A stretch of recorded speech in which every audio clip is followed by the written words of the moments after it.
सहेली।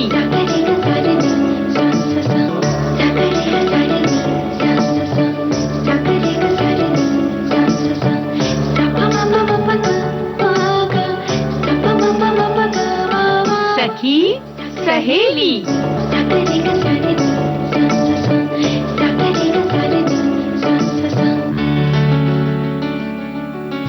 सभी सखियों सहेलियों को मंजू द्विवेदी और दीपा माहेश्वरी का नमस्कार। मंजू जी जी देखिए, हम सखियों की यही तो बात होती है कि दिलों में एक जैसी बात होती है। हाँ, है ना।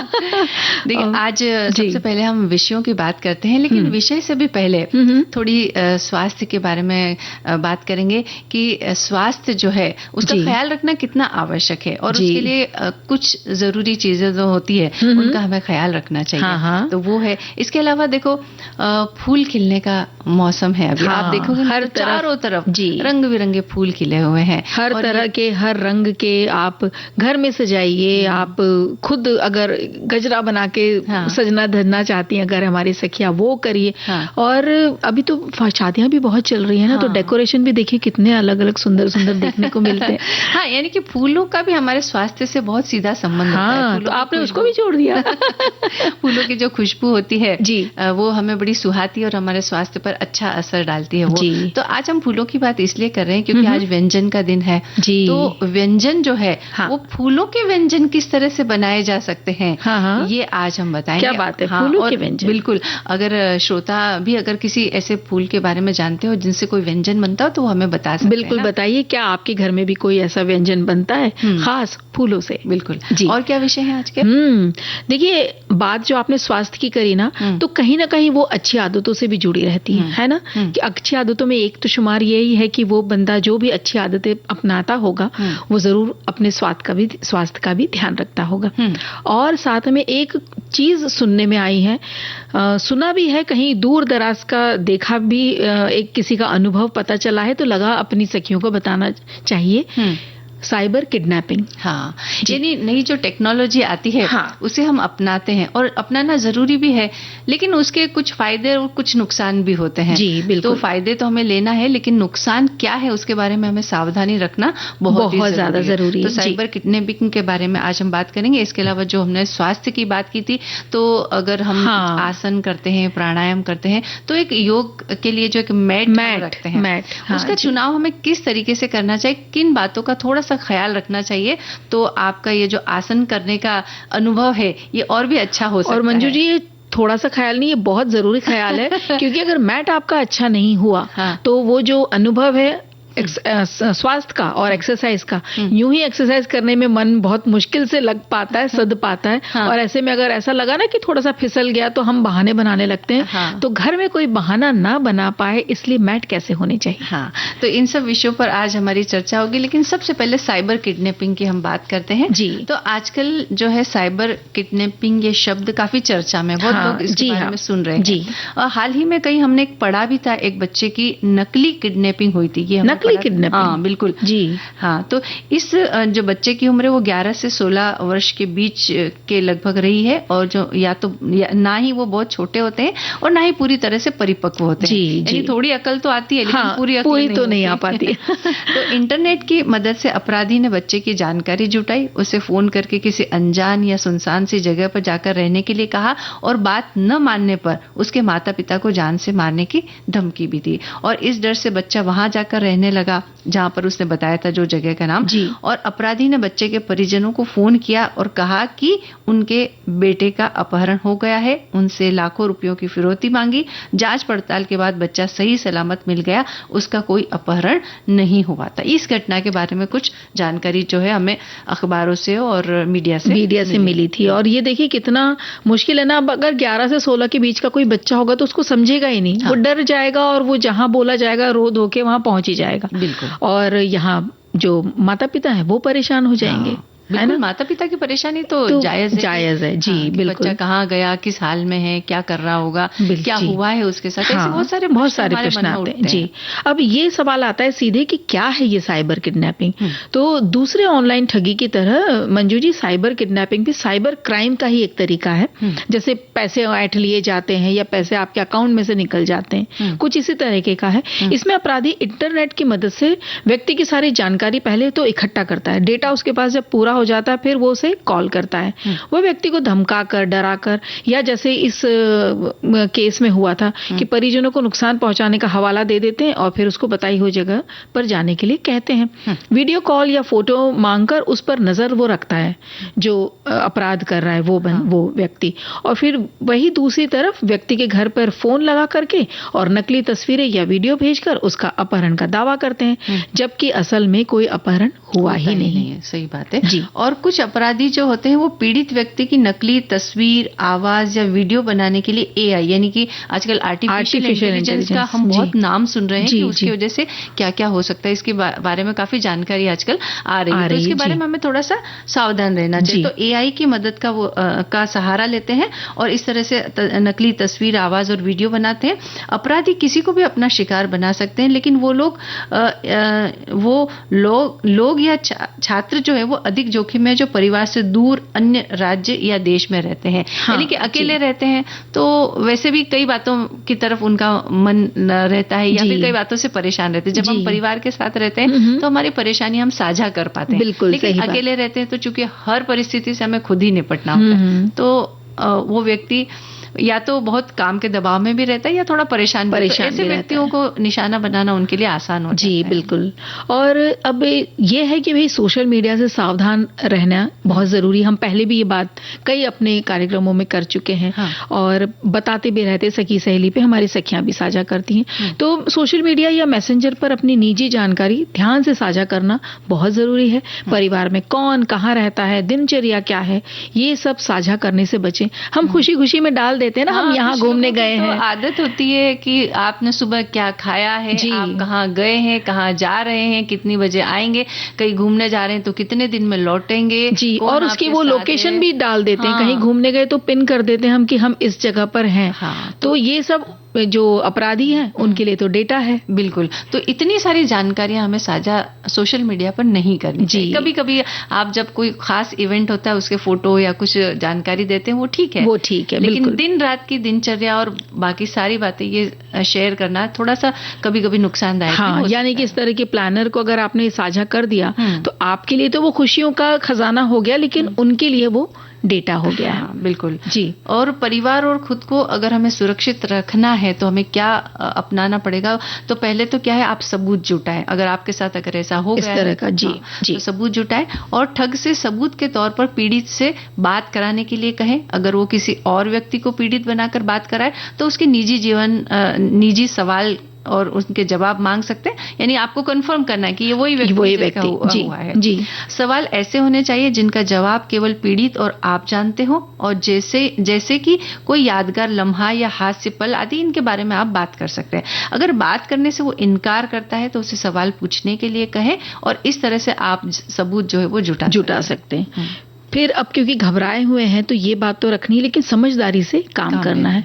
जैसे अपराधी की आवाज को ध्यान से सुने, उसके बोलने के तरीके, उसके पीछे से आने वाली आवाज पर ध्यान दे कि उससे ये भी पता चल जाता है ना कि कौन सी जगह हो सकता है, कोई पहाड़ी इलाका है, कोई सुनसान जगह है, कहीं तो कुछ मदद मिली जाती है। और हो सके तो उसी वक्त दूसरे फोन से जो पीड़ित है या जिसको उन्होंने बोल दिया है कि वो वहां पर है, उससे संपर्क करने की कोशिश करें। उसकी सुरक्षा जब सुनिश्चित होने लग जाए, आपको लगे कि हाँ ये सुरक्षित है, तो फोन ठगी के लिए तो पता ये पता चल जाएगा कि जो फोन है ये हमारे साथ कुछ गड़बड़ करने वाला है, ये किसी ठगी का फोन आया है। हाँ, और अगर ऐसा अगर हो जाता है तो मदद हमें जरूर लेना चाहिए, लेकिन किसकी वो हम बताते हैं। इस तरह के फोन आने पर अब सबसे पहले तो आपको घबराना नहीं है, थोड़ा सा अपने दिमाग को थोड़ा सा अलर्ट रखना है, ध्यान रखना है और इस अवस्था में रखना है कि वो कुछ सोच सके जी। उसके कहने पर फौरन कोई भी फैसला लेने से हमें बचना चाहिए। ठग कुछ भी करने के लिए कह सकता है या कहता है तो उस समय उसको हाँ कह दें, ताकि उसे लगे कि आप उसकी बात को मान रहे हैं जी। या उससे सहमत हो गए। जी। उसके बाद आप पुलिस और साइबर सेल की मदद ले सकते हैं या लेना चाहिए जी आपको। बिल्कुल जरूरी है वो बहुत। हम्म। और परिवार को भी बताएं कि अगर साइबर किडनैपिंग का शिकार बनाने की मंशा से ठग कॉल करता है तो फौरन इसकी जानकारी आप अपने परिवार को दें, ताकि सचेत हो जाएं बाकी लोग।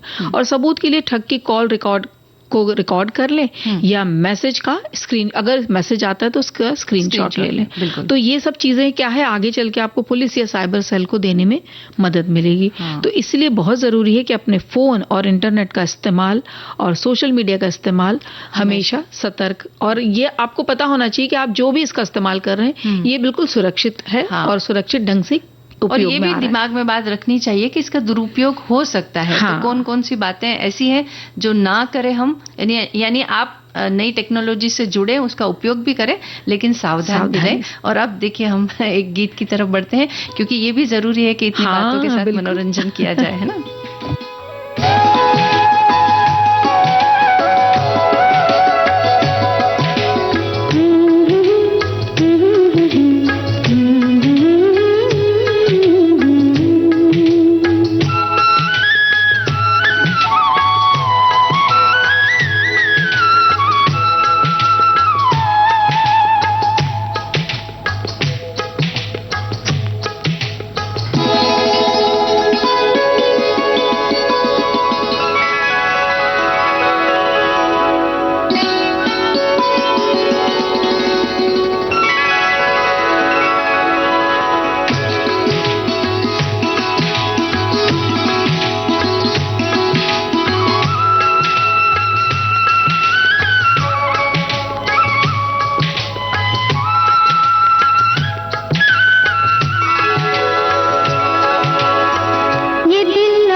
दीपा, गाना हमने सुना और हमारा भी यही कहना है कि ये जो निगाहें हैं, साइबर किडनैपर की जो निगाहें हैं, इनसे हमें उनसे बच के रहना चाहिए। बिल्कुल। हमारे एक श्रोता ने ये बात लिखी है, इसी जो साइबर किडनैपिंग की हम बात कर रहे थे उसी विषय पर उन्होंने लिखा कि साइबर किडनैपिंग आमतौर पर साइबर अपराध के एक रूप को संदर्भित करता है। इसके तहत साइबर अपराधी कंप्यूटर सिस्टम या डेटा तक अपनी पहुंच बनाते हैं और संवेदनशील जानकारी चुराते हैं और उन्हें लीक करने की धमकी के बदले लोगों से पैसों की मांग करते हैं। इसे डिजिटल क्षेत्र में की जाने वाली एक प्रकार की जबरन वसूली माना जाता है। जी, तो बिल्कुल ये वही बात है जो हम अभी बात कर रहे थे। तो हमें इस बात का ख्याल रखना है। और अब देखो एक और मैसेज वो भी पढ़ देते हैं मंजू जी कि मेरे एक पुराने नंबर पर एक फोन आया कि आपका बिजली का बिल जमा नहीं है, शाम तक लाइन कट जाएगी। मैं समझ गई कि जरूर दाल में कुछ काला है। मैं उनसे बात करती रही और दूसरे नंबर से अपने टेनेंट को फोन किया और बोले उन्होंने फिर बताया कि उन्होंने बिजली का बिल तो 2 दिन पहले ही जमा कर दिया था। ये हमारी से की समझ गई। मैं उनसे बोली कि पता बताइए, मैं उस ऑफिस में आकर पैसा जमा कर देती हूँ। तो उसने कहा नहीं, आपको आने की जरूरत नहीं, आप मोबाइल पर 100 रुपए डालिए। मैं बोली कि मैं पढ़ी लिखी नहीं हूँ, मुझे डालना नहीं आता, मैं लेकर ही आती हूँ। इस पर जो सामने वाले का फोन था वो फोन बंद हो गया और आज तक कोई फोन नहीं आया। तो देखो इन्होंने समझदारी से काम किया तो वो उस चीज से बच गई। तो बस ऐसी ही समझदारी हम सभी को दिखानी है कि अगर ऐसा कुछ हो तो पहले आप सोचें समझे कि क्या करना चाहिए ऐसे समय में और क्या उपाय इसके किए जा सकते हैं। जी बिल्कुल। अब अच्छी आदतों के लिए भी कुछ उपाय बहुत जरूरी है, तभी हम अपने प्रगति के पथ पर बढ़ सकते हैं। और हमने कुछ गोल हम अपना सेट करते हैं कि भाई हमें ये बनना है, यहाँ तक पहुंचना है, इस ऊंचाई तक जाना है, यहाँ इस क्षेत्र में हमें सफलता हासिल करनी है। लेकिन केवल सोच लेना काफी नहीं होता, उसके लिए प्रयास करना पड़ता है। और अगर हम देखें या अच्छी किताबें पढ़ते हैं तो हम जानते हैं कि जो सफल लोग हैं वो क्या आदतें अपनाते हैं। जहां से वो मतलब जो आज जहां पहुंचे हैं, हम किसी न किसी को अपना एक आइडियल एक अपना बनाते हैं ना, रोल मॉडल।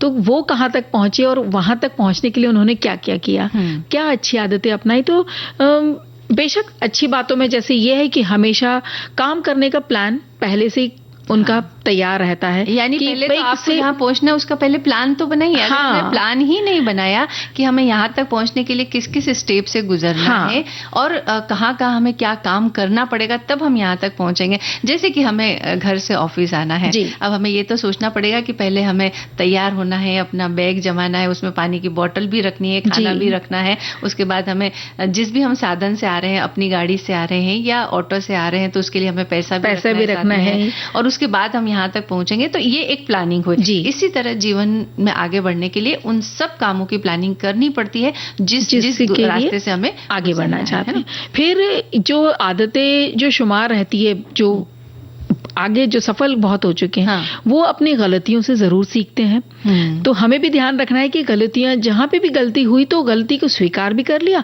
और उसको नोट डाउन करके उसको लिख करके आगे ये गलती दोबारा ना हो। या अगर बहुत ज्यादा आदत है ना किसी चीज को, हो जाता है ऐसा कि हम एक चीज को बार बार दोहरा देते हैं, तो वो अब ना हो उसके लिए लिख के रख लें और आगे से ध्यान रखें कि ये चीज क्योंकि मुझे नुकसान पहुंचा रही है और मेरे आगे बढ़ने में बाधा बन रही है, तो इस आदत को मुझे बदलनी है। ये बहुत जरूरी है। और जो तुमने गलती की बात की, वैसे हम इंसान हैं, कोई भी काम एक बार में सफल हो जाए ऐसा तो जरूरी नहीं होता है। गलतियां करता है, लेकिन मुद्दे की बात यह है कि आप एक गलती से क्या सबक लेते हो और एक गलती को दोबारा नहीं करना। इसी में समझदारी है। अगर आपने एक गलती को बार बार किया तो इसका मतलब ये कि आपने अपनी गलती को सुधारा नहीं है और फिर आपकी सफलता के जो चांसेस हैं, जो मौके हैं, वो कम हो जाते हैं। इसलिए उससे सबक ले और देखें कि कहाँ गलती हुई और उसको किस तरह से सुधारा जाए। जी।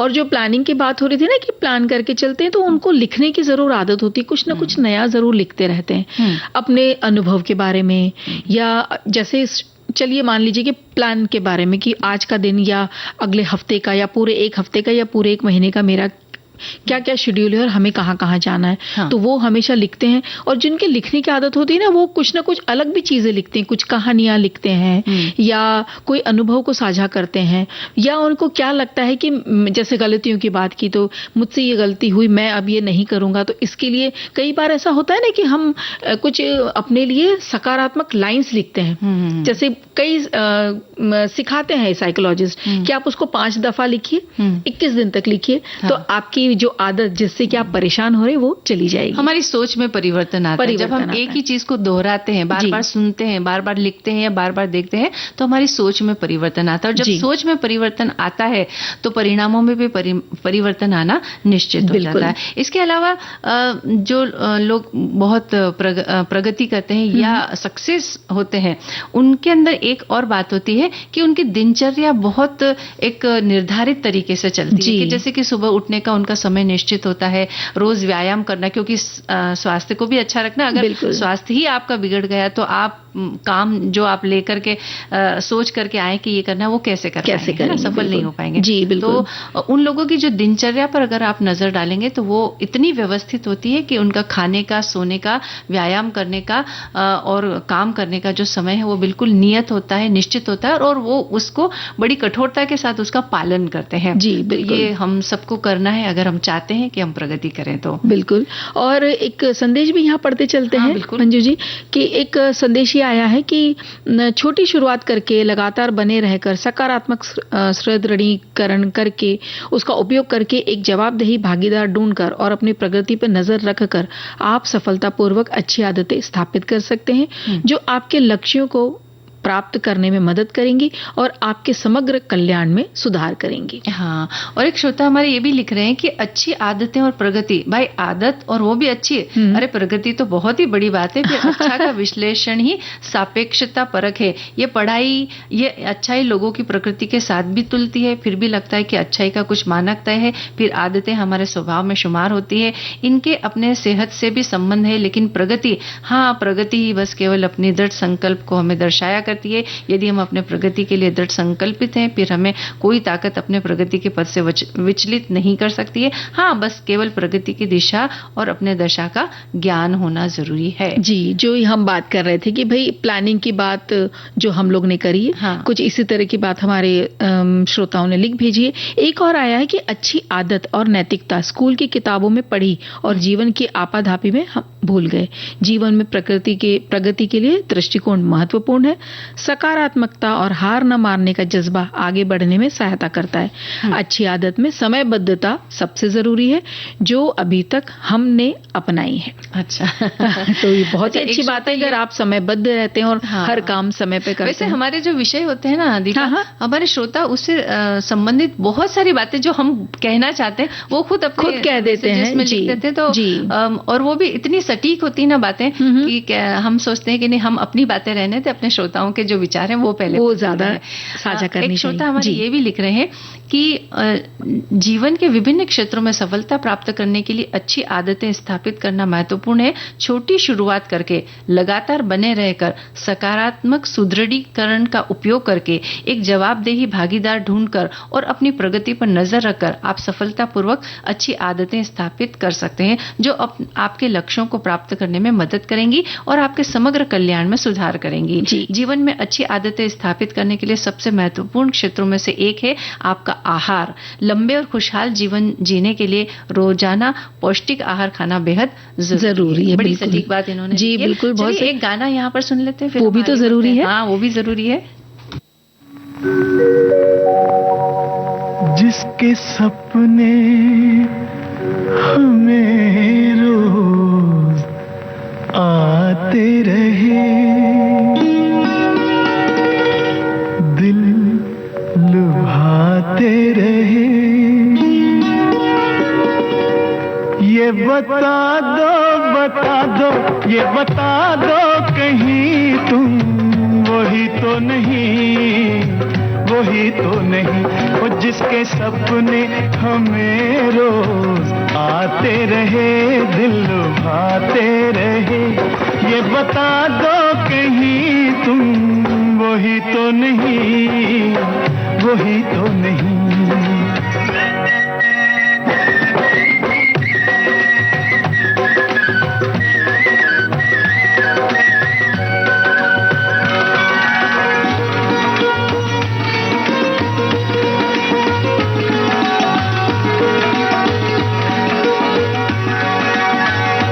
जब भी झरनों से मैंने सुनी रागनी,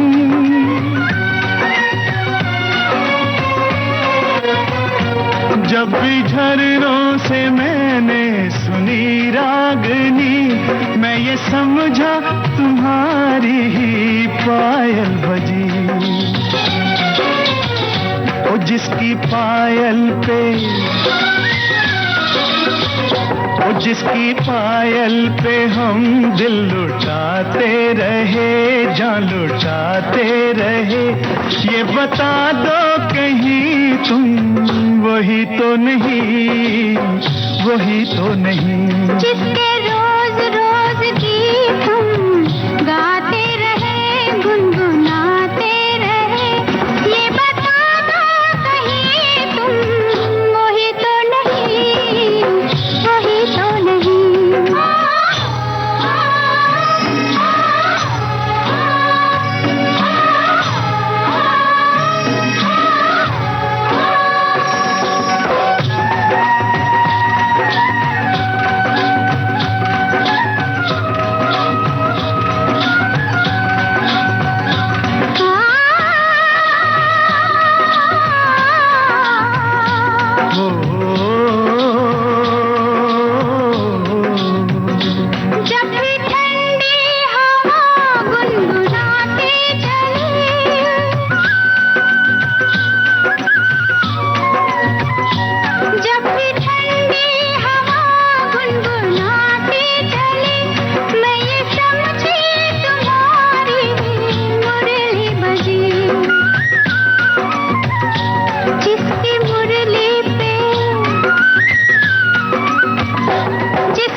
सपने हमें रोज आते रहे, दिल लुभाते रहे, ये बता दो कहीं तुम वही तो नहीं, वही तो नहीं।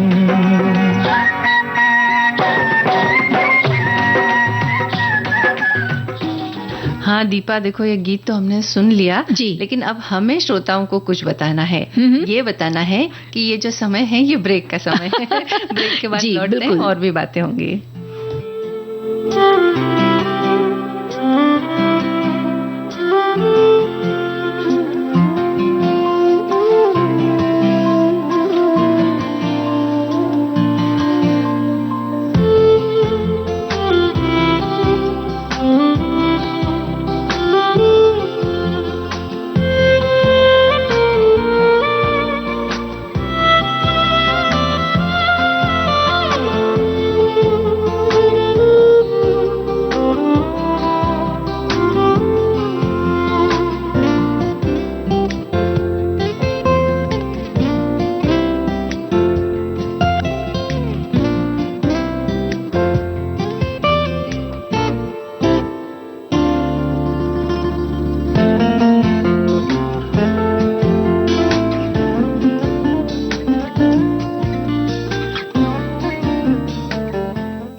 ब्रेक का समय पूरा हो चुका है और हम फिर से हाजिर हैं अपने श्रोताओं के साथ। और देखो हम स्वास्थ्य की बात कर रहे थे पहले। जी। संगीत और स्वास्थ्य का बहुत ही गहरा रिश्ता होता है। संगीत सुनते सुनते अगर योग किया जाए या फिर पूरे मनोयोग से करना चाहिए। कहते हैं कि योग जब करे तो पूरे मनोयोग से करना चाहिए, पूरा उसके अंदर उतर जाना चाहिए। लेकिन एक हल्का हल्का जो संगीत होता है ना, वो भी हमारे मन को बहुत सुकून देता है। बिल्कुल, है ना। और ध्यान पूरा फिर हम चीजों का एक कॉम्बिनेशन रखते हैं, थोड़ी बात है थोड़ा संगीत।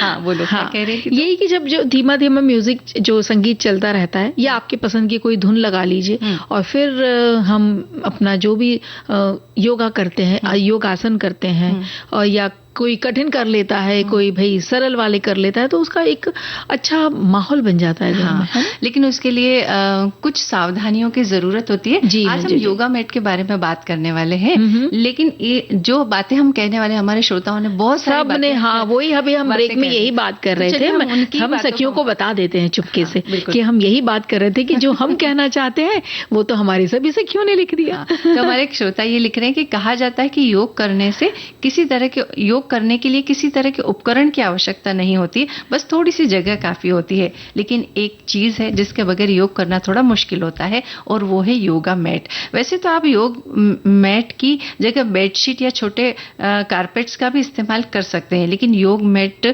आसनों को करने के दौरान एक अलग ही सपोर्ट देता है। इस वजह से योग में इसकी खास जरूरत पड़ती है। जरूरत को देखते हुए आज मार्केट में तमाम तरह के योगा मैट्स अवेलेबल हैं, लेकिन तरह तरह के कलर, डिजाइन, मटेरियल में अवेलेबल इन योगा मैट्स को सिर्फ इस बेसिस पर चुनने की गलती न करें, क्योंकि इससे गंभीर इंजरी कभी कभी हो सकती है। सोच समझ कर ही योगा मैट खरीदें। जी बिल्कुल। और क्या सोचना है, क्या सोचना है उसी बारे में हम बात कर रहे हैं कि भाई जैसे योगा मैट फिसलने वाला तो नहीं है, हाँ, है ना, और मैट के ऊपर ग्रिपिंग जो पकड़ने की जो क्षमता होती है वो कैसी है, बराबर है या नहीं, इसकी जांच करना बहुत जरूरी है।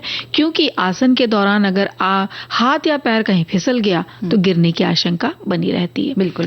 और जो लोग नया नया व्यायाम करने लगे हैं वे इस बात का खास ध्यान रखें कि मैट जो है वो थोड़ा सा पैडेड होना चाहिए, नहीं थोड़ा सा मोटा होना चाहिए, एकदम पतला नहीं होना चाहिए। क्योंकि क्या होगा कि मोटा होगा ना तो वो जोड़ों अपनी, जब हम शुरुआत करते हैं तो जोड़ों के जो मसल्स होते हैं, हड्डियों पर थोड़ा जोर पड़ता है, उनको मजबूत बनने में थोड़ा सा वक्त लगता है। अगर शुरुआत में अगर आप जब कर रहे हैं और मैट अगर बहुत पतला रहा तो उससे हड्डियों पर या मसल्स पर थोड़ी सी चोट आने की संभावना बनी रहती है। इसके लिए जब आप योगा मैट खरीदे तो थोड़ा सा पैडेड या मोटा वाला खरीदें। और हम तो ये भी कहेंगे कि थोड़ा से अच्छी क्वालिटी का ही लें। ऐसा ना सोचे कि पता नहीं हम कितने दिन करने वाले हैं तो चलो ये सेल में मिल रहा है या इतने % ऑफ में मिल रहा है, तो ऐसा ना करें। अच्छा लें, और जब अच्छा अनुभव होगा तो आप करते भी रहेंगे निरंतर। और अभी हमने बात भी करी ना कि सफल व्यक्ति के लिए एक आदत का बने रहना बहुत जरूरी है। यानी पहली बार में अगर आप जैसे फिसलने वाला मैट आपने ले लिया और फिसल गए, लग गई, आपको कुछ हो गया तो आपका दिल ही हट जाएगा। अरे ऐसा करने से तो गिर जाते हैं, लग जाती, अब तो हमें करना ही नहीं। बिल्कुल। तो आपका ये अनुभव खराब ना हो, अच्छा हो, इसके लिए अच्छी क्वालिटी का मैट खरीदना जरूरी है। और अगर टॉक्सिक प्लास्टिक या प्लास्टिक मटेरियल से बना मैट होगा तो वो आपकी सेहत और त्वचा के लिए भी खराब कर सकता है। इसके लिए भी हमें अच्छी क्वालिटी का लेना जरूरी है। अच्छा, अब एक बात है कि वैसे शायद इस बात पर लोग ज्यादा ध्यान नहीं देते होंगे, लेकिन एक शोध हुआ है और उसमें ये बात साबित हुई है कि रंगों का हमारे मनोविज्ञान पर बहुत प्रभाव पड़ता है। यदि सुर्ख रंगों के मैट का चुनाव अगर किया जाए तो हम योग करने के लिए प्रोत्साहित होते हैं। तो वैसे तो आप अपनी पसंद का रंग चुन सकते हैं, लेकिन उसके लिए अगर योगा मैट अगर सुर्ख कलर की होगी तो वो आपको थोड़ा सा मतलब एक इंस्पिरेशन देगी। जी बिल्कुल। योग करते ये एक अलग तरह की बात है ना कि अपने पसंद का, अपने रंग जो अपने पसंदीदा कलर है उसका मैट लेकर आइए। तो आप जब करेंगे या घर में मान लीजिए कि 2 एक साथ खरीदें, आपने 2 लोग करने वाले, तो एक वो जो छोटी मोटी नोक-झोंक भी हो जाती है ना, मेरा कलर अच्छा है, तुम्हारा कम, मैं तो इस पे करूंगा या इस पे करूंगी, तो वो एक थोड़ी सी मस्ती भी हो जाती है और जो व्यायाम करने का आनंद भी अलग हो जाता है। एक यहाँ पे संदेश आया है, वो भी पढ़ना चाह रहे हैं मंजू जी, कि अपने शरीर के अनुसार ही योगा चुने, नहीं तो हमारे शरीर को नुकसान हो सकता है। ज्यादा नहीं, पर मैंने 10 एक्सरसाइज का चुनाव किया जिसमें सूर्य नमस्कार भी शामिल है। उसी को मैं नियमित योग में करती हूँ।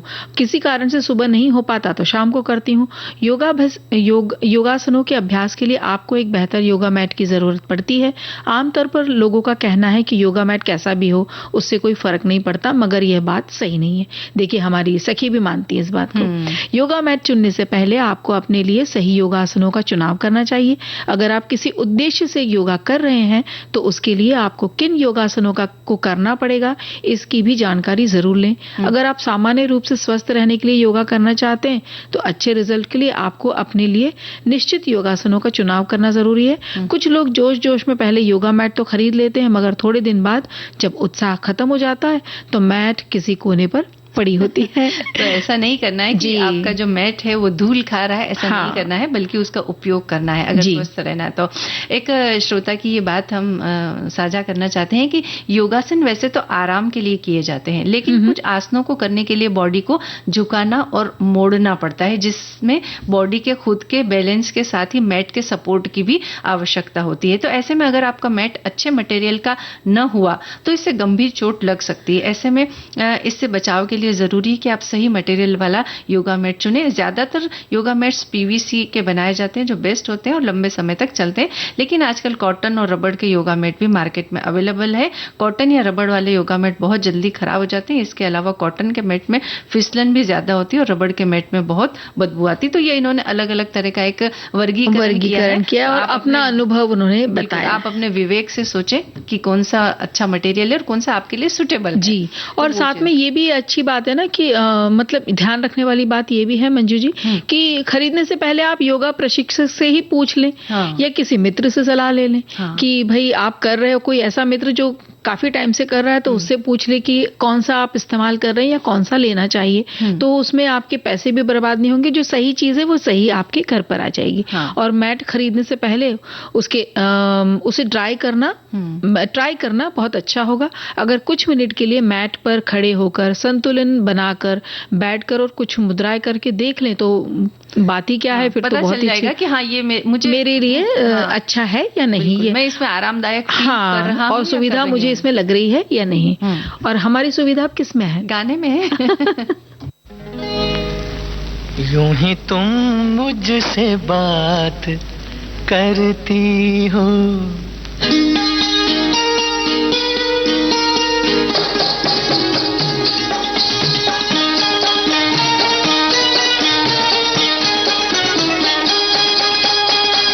यूं ही तुम मुझसे बात करती हो, यूं ही तुम मुझसे बात करती हो, या कोई प्यार का इरादा है? आदाए दिल की जानता ही नहीं, आदाए दिल की जानता ही नहीं, मेरा हमदम भी कितना सारा है। यूं ही तुम मुझसे बात करती हो।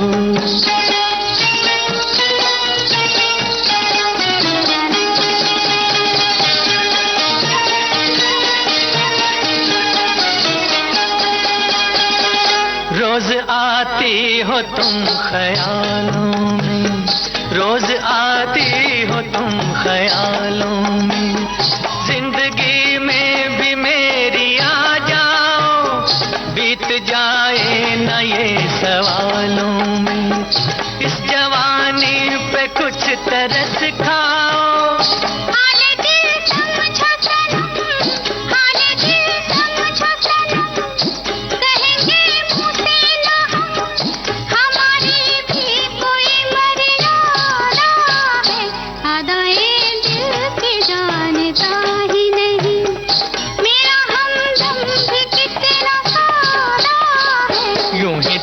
मुझसे बात करती हो।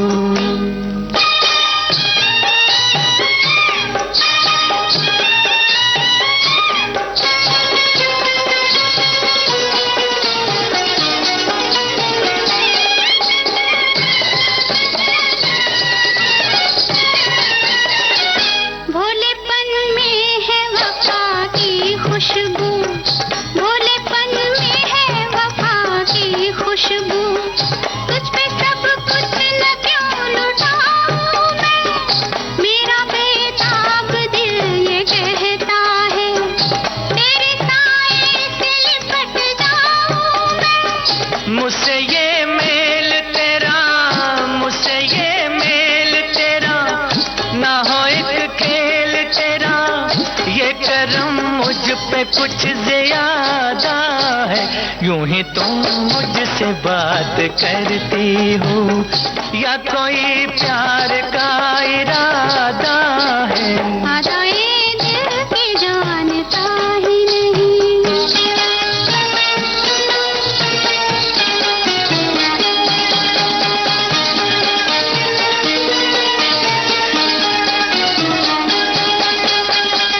बन गई हो मेरी सदा के लिए, बन गई हो मेरी सदा के लिए, या मुझे यूं ही तुम बनाती हो, कहीं बाहों में न भर लूं तुमको, क्यों मेरे हौसले बढ़ाती हो? हौसले और करो, हौसले और करो, पास आके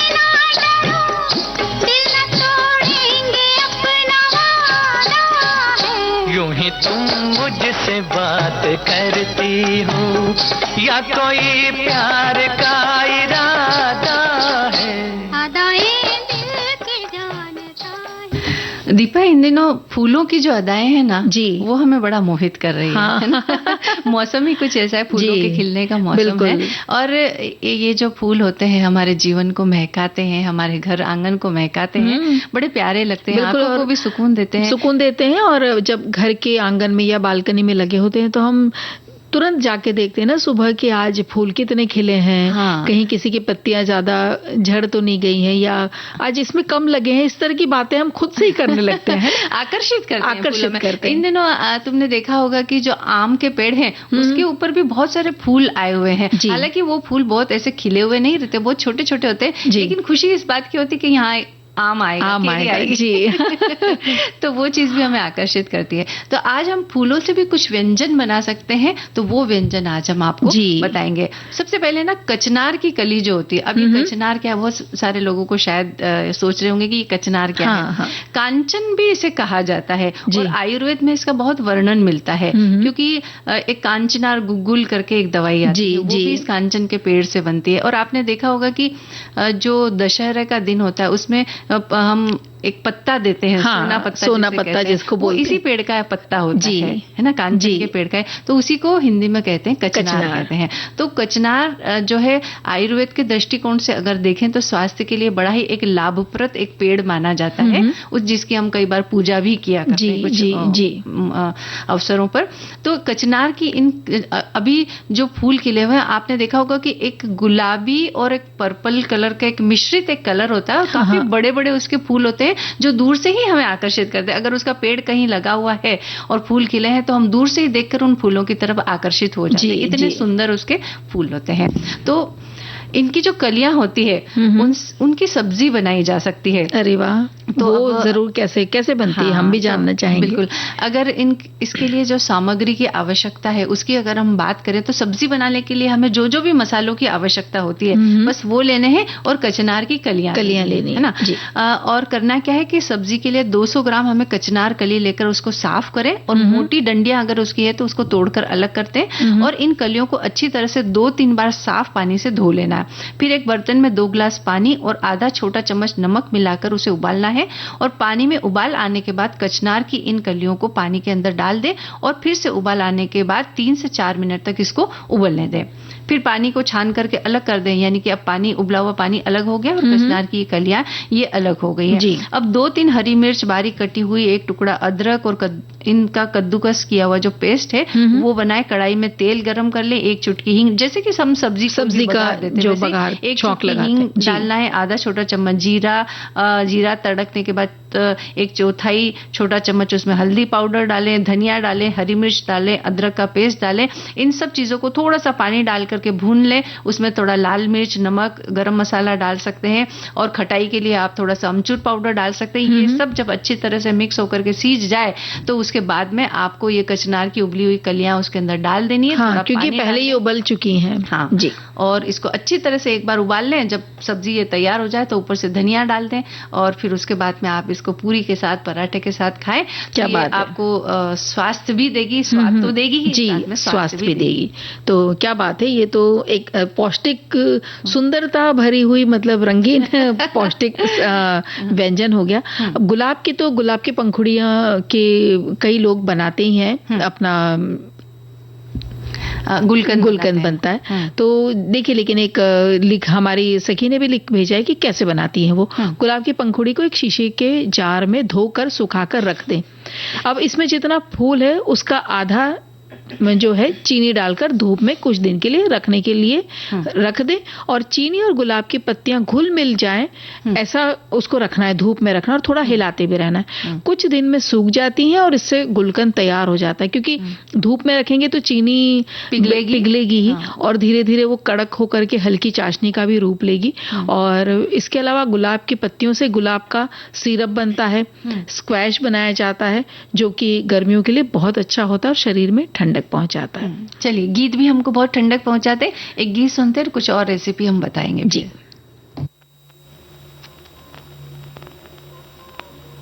बता दूं क्या लाना, तुम लौट के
जब आना, ये लट ये नजर लाना, ये छोटा सा नजराना पिया याद रखोगे कि भूल जाओगे, याद रखोगे कि भूल जाओगे।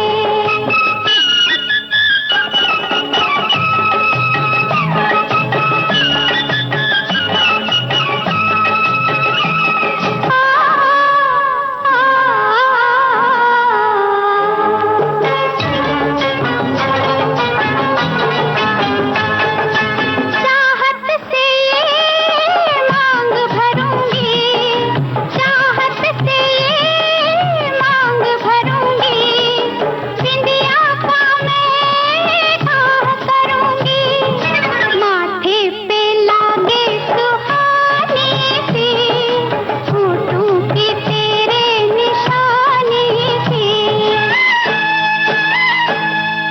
बलमुआ जब आना, बिंदिया तुम ही बन जाना, ये छोटा सा नजराना पिया याद रखोगे कि भूल जाओगे, याद रखोगे कि भूल जाओगे। तो बहुत सारी चीजें और भी संदेश आए हैं मंजू जी। और हमारी एक सखी लिख रही है कि हमारे घर में मम्मी, मौसी और बुआ जी मूंगे के पेड़ पे जो सफेद फूल खिलते थे उसकी सब्जी बनाती है। तो मूंगा उन्होंने ये बताया भी है कि जो लंबी फली डाली जाती है, यानी कि सहजन, हाँ। है ना, सूरजना की फली भी कहते हैं, सहजन की फली भी और कहते हैं, अंग्रेजी में उसको ड्रम स्टिक्स कहते हैं। तो उस पेड़ पर सफेद फूल खिलते हैं और गुलाब के फूलों से गर्मी में, ये भी बता रही हैं साथ में कि गुलाब के फूलों से गर्मी में शरबत बनाया जाता है जो बहुत ठंडक देता है। हाँ, तो उसकी रेसिपी तो हमने बता दी, लेकिन सहजन के फूल उन्होंने बताया कि बनाते हैं घर में। तो चलिए हम उसकी व्यंजन विधि एक बता देते हैं। हाँ। जो हमें पता है। आप क्या कीजिए, 400 ग्राम सहजन के फूलों को 2-3 बार पानी बदलते हुए धो ले, मतलब 2-3 बार उसको अलग अलग बार पानी से धो ले। फूलों को नमक मिले पानी में उबाले और नरम होने तक रखें और फिर पानी उसका निचोड़ ले, अलग कर दे पानी से। अब पैन में तेल गरम करें और इसमें 5 लहसुन बारीक कटे हुए डालें। तड़का आने पे 2 कटे हुए टमाटर, 1 हरी मिर्च कटी हुई डाल दीजिए और 1 छोटा टुकड़ा अदरक का, हल्दी, नमक, लाल मिर्च पाउडर, अच्छी तरह से ये सब डाल के उसको भून लीजिए। और जब टमाटर नरम हो जाए तो उसमें जो उबले हुए सहजन के फूल हैं वो और आधा कप मटर वो भी डाल सकते हैं और डालकर 5-7 मिनट धीमी आंच पर पका ले। अच्छा, मटर आपके बिल्कुल ताजे हैं, जैसे आज ही आए हुए हैं, तो वो तो बहुत जल्दी से पक जाएंगे। लेकिन अगर मटर थोड़े से पहले के तो फिर वो अलग से थोड़ा सा उबाल के हाँ, मतलब पहले से उबाल करके रखना और फिर डालेंगे तो अच्छा बनेगा। और अंत में दही मिलाकर गैस बंद कर दें।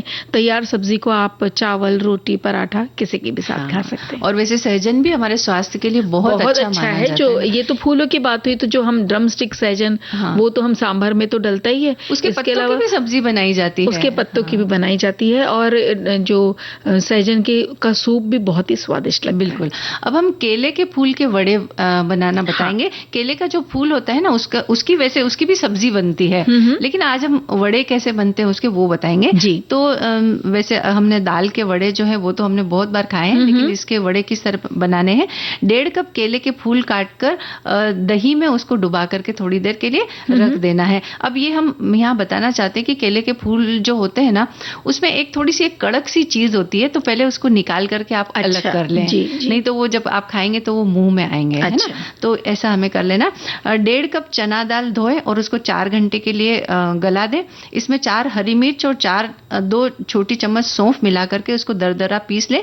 इस मिश्रण में आधा कप प्याज, बारीक कटी हुई हींग, प्याज जो बारीक कटी वो और हींग, 1 टुकड़ा अदरक का किसा हुआ डालना है, नमक, हरा धनिया, उसकी पत्तियां डालनी है 1 बड़ा चम्मच और चावल का आटा थोड़ा सा मिलाना है।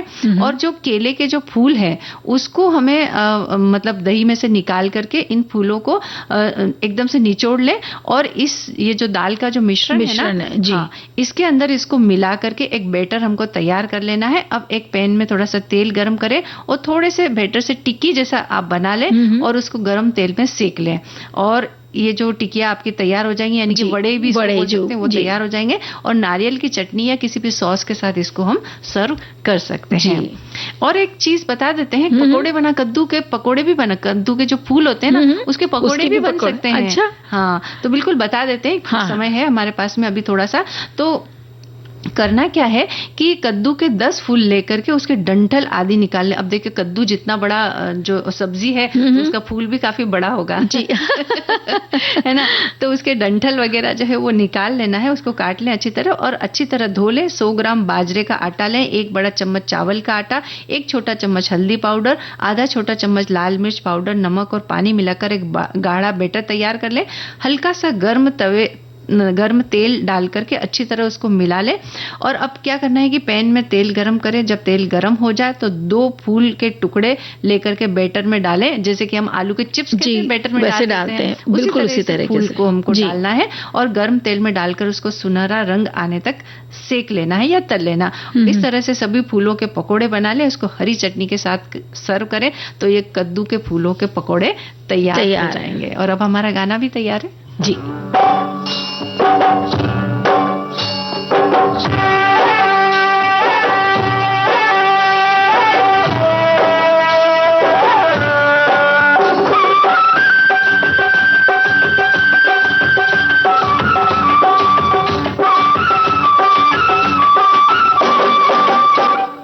कंकरिया मार के जगाया, कल तू मेरे सपने में आया। बालमा तू बड़ा वो है, जालमा तू बड़ा वो है। ओ कंकरिया मार के जगाया, कल तू मेरे सपने में आया।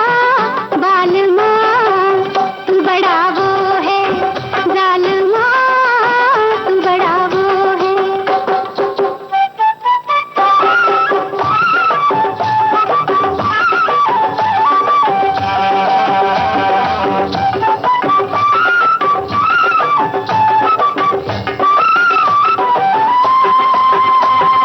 सोई थी मैं, कहीं खोई थी मैं, नींद टूटी मेरी तो बड़ा रोई थी मैं।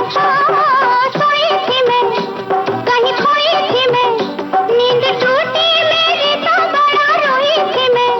मेरे रोने पे तू मुस्कुराया।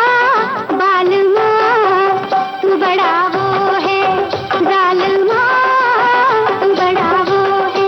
ओ कंकरिया मार के जगाया, कल तू मेरे सपने में आया। बालमा तू बड़ा वो है, जालमा तू बड़ा वो है।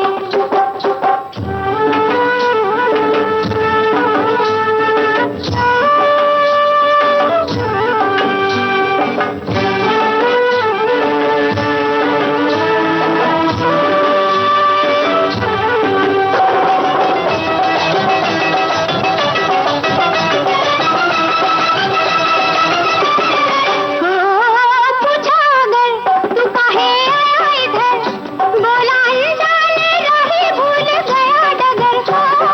पूछा अगर तू काहे आया इधर, बोला अनजाने रही भूल गया डगर। खूब तूने बहाना बनाया।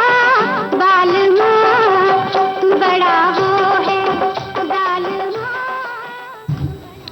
मंजू जी, हमारी सखियां बता रही हैं कि पीले वाले जो कद्दू कोहड़ा के फूल के भी पकौड़ियां बनती हैं चावल के आटे में मिलाकर, जैसे हम बता रहे थे ना। हाँ। वैसे ही। और साथ में ये भी कह रही हैं वो कि सहजन के जो पेड़ पर बहुत सारे फूल आए हुए हैं, तो उसकी सब्जियां और पकौड़ियां बनाएंगे। साथ में उन्होंने ये कहा है कि कचनार के फूल की सब्जी, ये व्यंजन उन्होंने आज पहली बार सुना है। तो जब भी बनाएं तो जरूर यहाँ आकर संदेश में हमें इसके बताएं। अलावा ना महुआ के पेड़ पर भी फूल आए हुए हैं और उसके फूलों से भी व्यंजन बनता है, उसका पुआ बनाया जाता है। अच्छा। हाँ, महुआ के जो फूल होते हैं उनको पानी में उबाल करके, मसल करके, आटे के साथ उसको सान करके और उसकी पूरियां या पुआ बनाया जाता है। तो वो भी आप कोशिश कर सकते हैं। आप फिलहाल कार्यक्रम का समय पूरा हो चुका है, इजाजत दीजिए। आप सभी को मंजू द्विवेदी और दीपा माहेश्वरी का नमस्कार।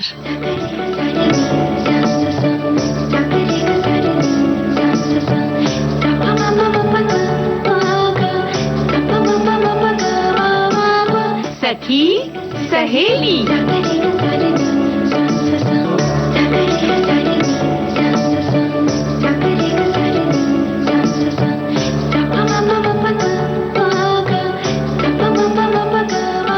सखी सहेली।